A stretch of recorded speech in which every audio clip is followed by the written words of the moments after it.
for us being in this place? Anybody?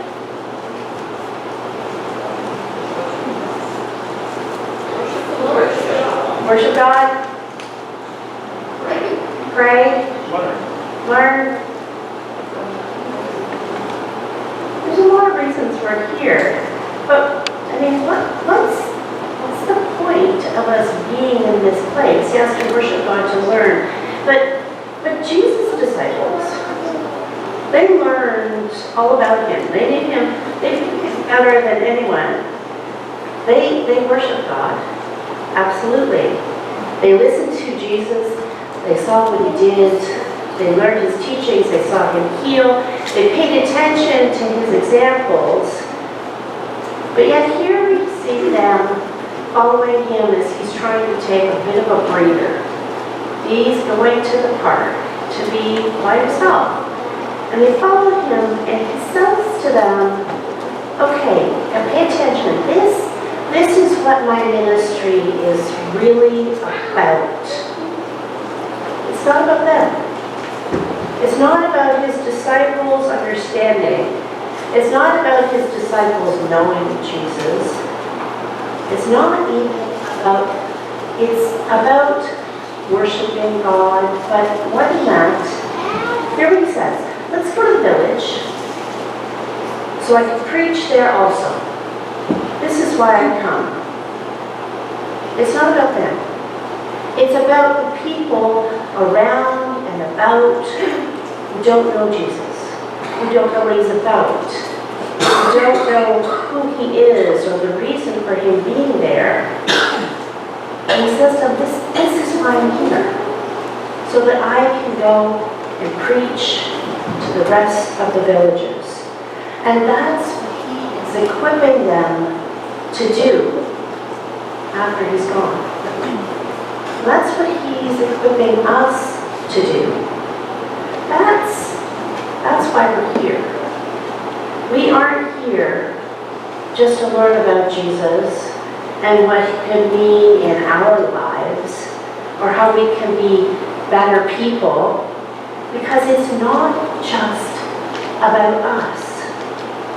We're here to learn, to worship, so that we can tell others, so that we can share that knowledge with others, so we can share the good news. But that idea of evangelism or witnessing, and that's all evangelism means, witnessing. It means sharing the good news. That idea, it scares us. It really does. Well, we know it shouldn't.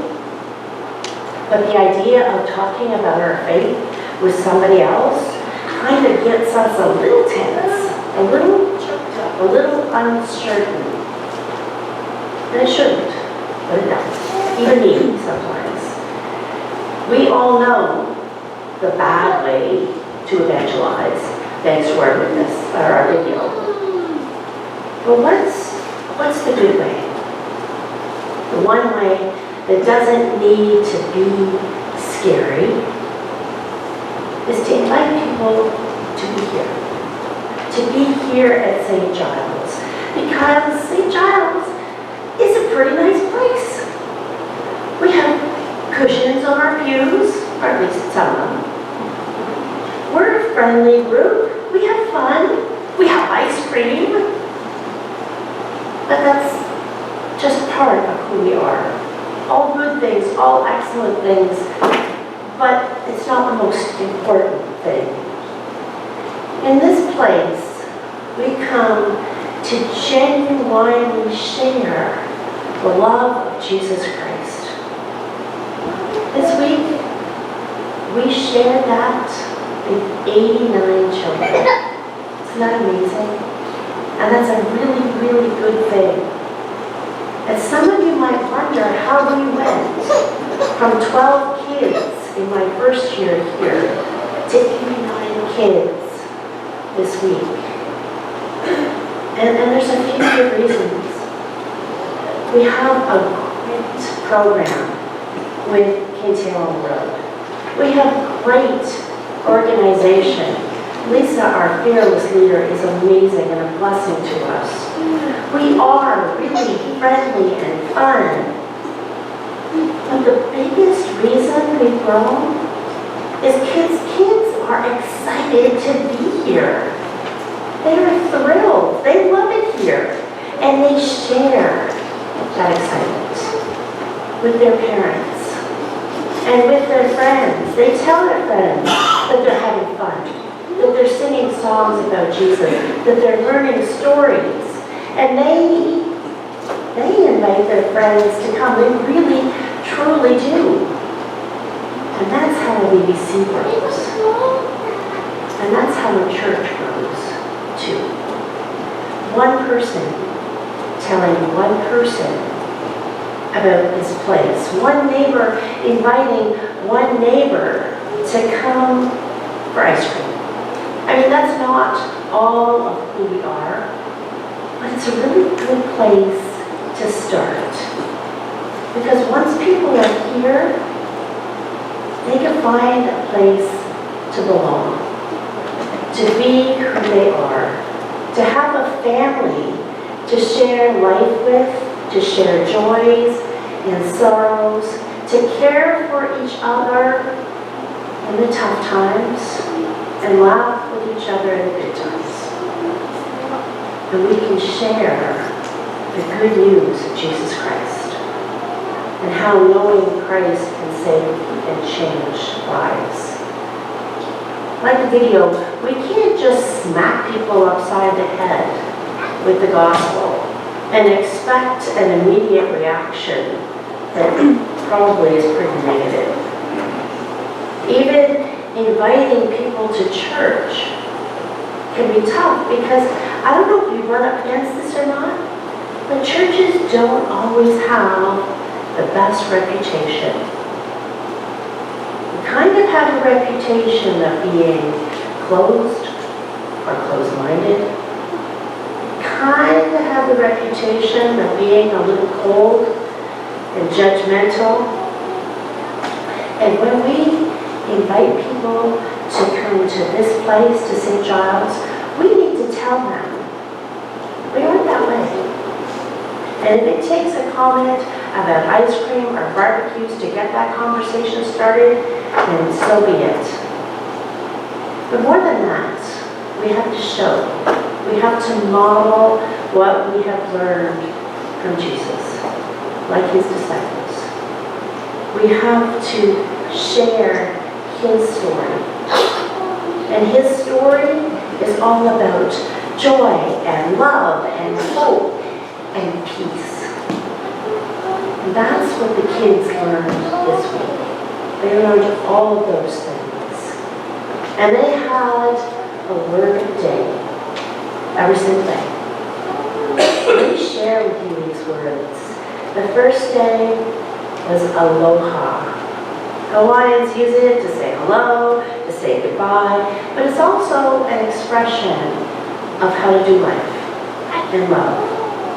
If you break down the word grammatically, it's alo, which means sharing in the present, oa, which means joy, and ha, which means breath of life.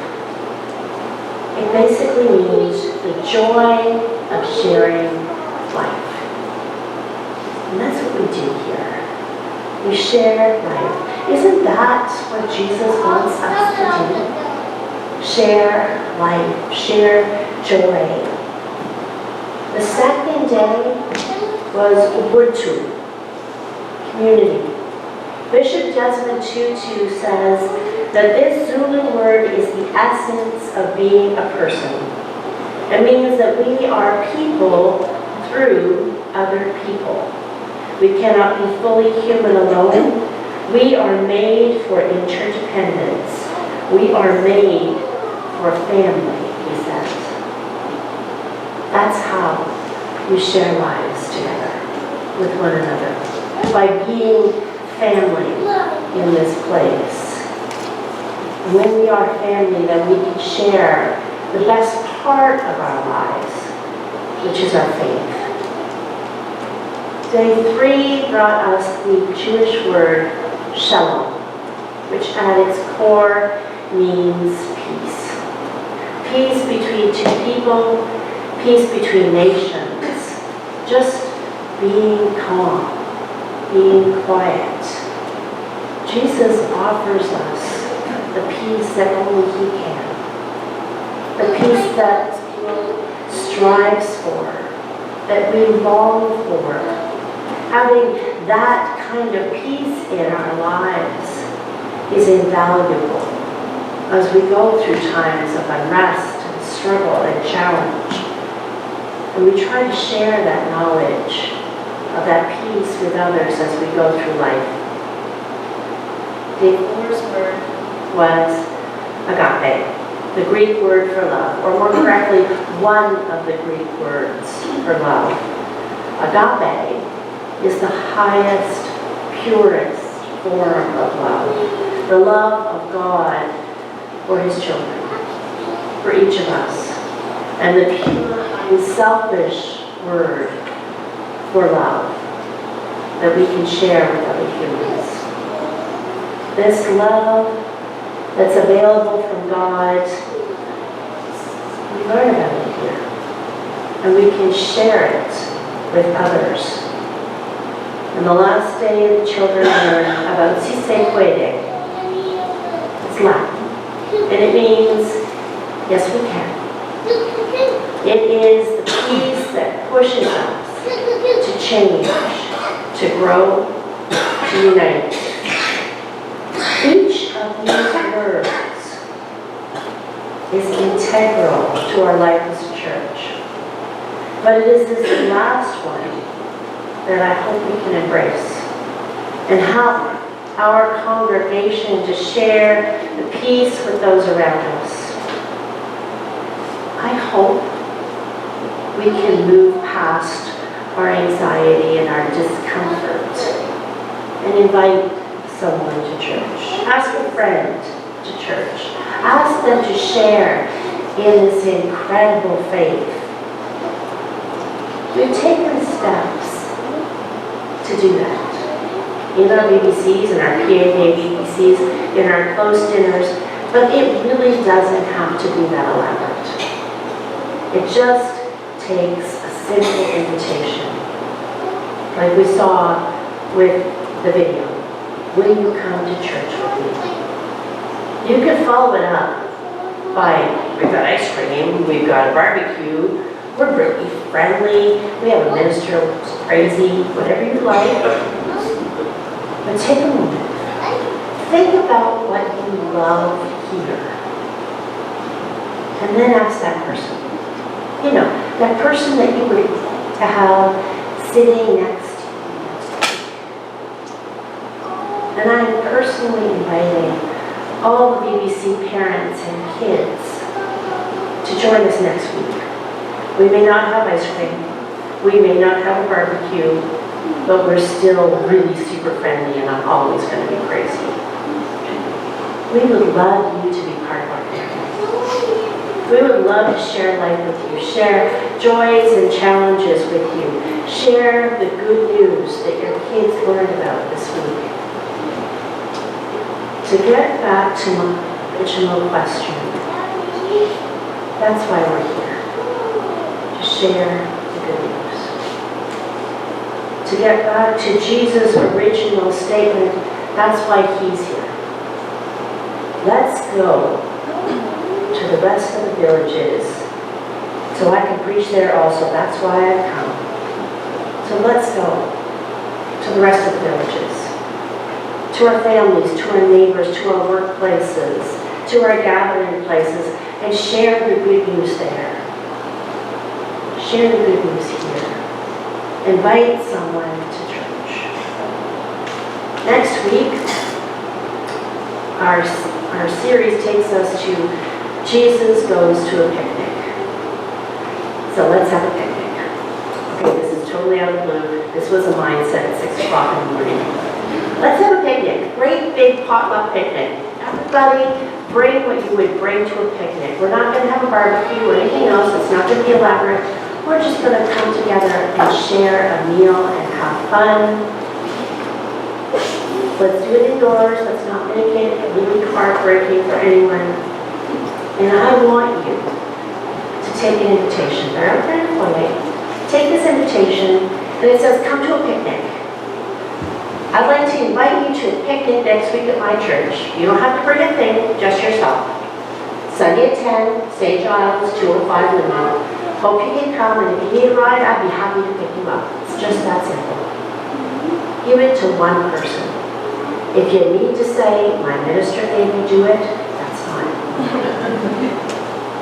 One person. Changed life. Isn't that all you can ask for?